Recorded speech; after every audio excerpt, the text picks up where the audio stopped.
Okay, so ఏదైతే విజయశాంతి గారు అనుకున్నారో ఇక ఎవరి మీద ఆధారపడకుండా ఆవిడ సొంతంగా ఆవిడ ఇంట్లోనే ఒక చీరల వ్యాపారం పెట్టుకుని ఆ ఇద్దరు పిల్లల్ని తన భర్తని తానే దగ్గరుండి చూసుకుందామని అనుకుంటున్నారు. దానికి అయ్యే ఖర్చు 80,000 రూపాయలని ఈ రోజు వాళ్ళంతట వాళ్ళు ప్రయత్నించారు. మీలోంచి చాలా మంది ముందుకొచ్చి సహకరించారు.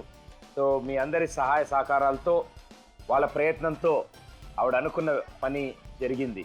సో లక్ష్మీదేవి ఆవిడ తలుపు తట్టింది. ఇక్కడి నుంచి మంచి రోజులు మొదలవబోతున్నాయి. సో వాళ్ళకి 80,000 రూపాయలు అందాయి. సో అమ్మా, మీరు అనుకున్న ఆ చీరల వ్యాపారం ఇక మీరు మొదలు పెట్టచ్చు. అందరికీ థ్యాంక్స్ అండి. నేను వీడికి రావాలంటే చాలా కష్టమవుతుండే, వచ్చిన అంటే చాలా గ్రేటే. నేనైతే ఇప్పటి వరకు అయితే చాలా బాధలనే ఉన్నా. ఇప్పటి నుంచి ఇంకా బాగానే ఉంటా అని నమ్మకం అయితే ఉంది. కానీ ఇంకా నా పిల్లల భవిష్యత్తు ఉంది కదా, దాని గురించి అన్నా మీరు నాకు ఇంకా సహాయం చేయాలని నేను కోరుతున్నాను. నా ప్రయత్నం అయితే నేను ఖచ్చితంగా చేస్తా. మీరు కూడా నా మీద దయ ఉంచి కొంచెం మీకు తోచినంత సహాయం చేయగలరని నేను ప్రార్థిస్తున్నా.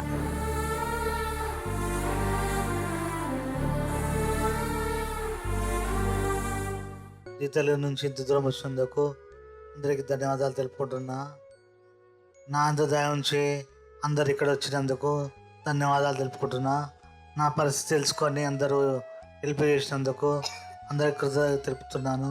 ఇప్పటి నుంచి నా కాలం మీద నిలబడాలని కోరుకుంటున్నా. అదే మీ అందరి ఆశీస్సులతో చేస్తే బాగుంటుందని చెప్పి అనుకుంటున్నా. తప్పకుండా అన్నీ మంచి జరగాలి. ఇక్కడి నుంచి అన్ని మంచి రోజులు మొదలవ్వాలి. సార్, మీరు మళ్ళీ కెమెరా పట్టుకోవాలి. మీరు మళ్ళీ కెమెరామెన్గా వర్క్ స్టార్ట్ చేయాలి. మీరు కెమెరామెన్గా, నేను యాంకర్గా, మనం కలిసి షో కూడా చేద్దాం. ఖచ్చితంగా చేద్దాం సార్. సరే సార్, ఖచ్చితంగా. ఓకేనా? Okay sir. ఓకే, సో ఇక్కడ నుంచి అన్ని మంచి రోజులు కాబట్టి ఆ అమ్మ అనుకున్నట్టు ఏదైతే ఒక చీరల వ్యాపారం పెడదాం అనుకున్నారో దానికి సరిపడేటట్టు మా అందరి తరఫు నుంచి ఒక చిన్న కానుకమ్మ. మీరు మొదలెడదాం అనుకున్న వ్యాపారానికి మా తరఫు నుంచి లక్ష్మీదేవి తలుపు తట్టింది.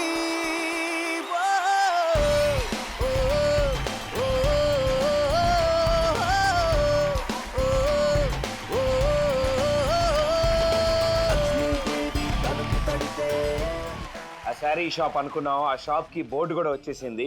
ఇక రావాల్సింది ఆ షాప్ లోకి సామాన్లు. మా తరఫు నుంచి మొదటి బోనీగా ఇంకొన్ని చీరలు కూడా తీసుకొచ్చాం. సో అదేదో ఇక్కడి నుంచే మొదలెట్టేద్దాం. ఓకే, రెండమ్మా, తాజా తాజా చీరలు, రంగు రంగుల చీరలు.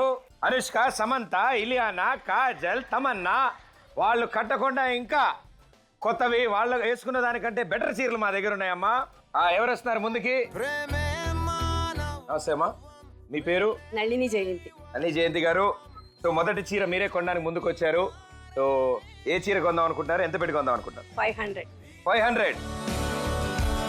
సో 500 ఆవిడకి అందించండి. Claps, come on. థ్యాంక్స్ అమ్మా, thank you so much. Yes, మీ పేరు? జహా. సో మీరు ఎంత పెట్టుకుంటున్నారు?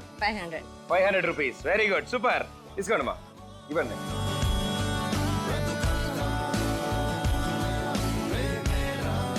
థ్యాంక్స్ అమ్మా, థ్యాంక్ యూ సో మచ్. అమ్మా, అలాంటి వాళ్ళది నిజమైన ప్రేమ కాదు, అది వ్యామోహం. ఎగ్జాక్ట్లీ చిన్నత్త, నిజంగా ప్రేమించుకున్న వాళ్ళు అలా చేయరు. ఎంత మనసు విరిగిపోతే కన్న కూతుర్ని పట్టుకొని మా దృష్టిలో చచ్చిపోయా ఉంటుందా తల్లి?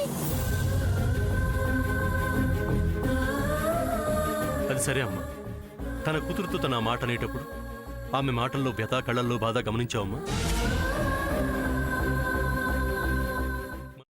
పెద్దబాబుకు బర్త్డే విషెస్ చెప్పు కూడా వెళ్ళాం కదా.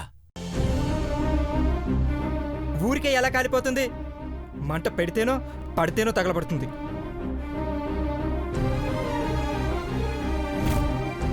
కరెక్ట్ చిన్నబాబు, నీకొచ్చినట్టే నాకు డౌట్ వచ్చింది. పార్వతే షర్టును తగలబెట్టిందనుకుంటా.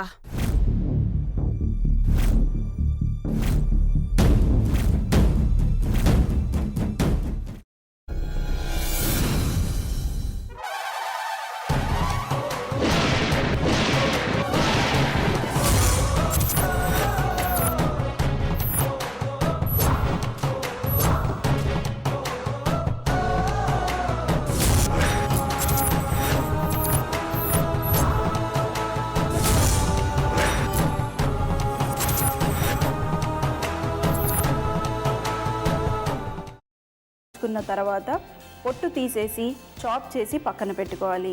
ఒక ప్యాన్లో కొద్దిగా నూనె వేడి చేసి అందులో ఆవాలు, మినప్పప్పు, శనగపప్పు, కరివేపాకు, సన్నగా తరిగి పెట్టుకున్న ఉల్లిపాయలు వేసుకుని 1 నిమిషం పాటు వేయించుకోవాలి. ఆ తర్వాత కాల్చి కట్ చేసి పెట్టుకున్న వంకాయని కూడా అందులో వేసుకుని బాగా మిక్స్ చేసి బౌల్లోకి ట్రాన్స్ఫర్ చేసుకుని అందులో తగినంత చిక్కటి పెరుగు లేదా పల్చటి పెరుగు వేసుకుని మిక్స్ చేసి అన్నంతో కానివ్వండి, చపాతీతో కానివ్వండి సర్వ్ చేసినా చాలా బాగుంటుంది.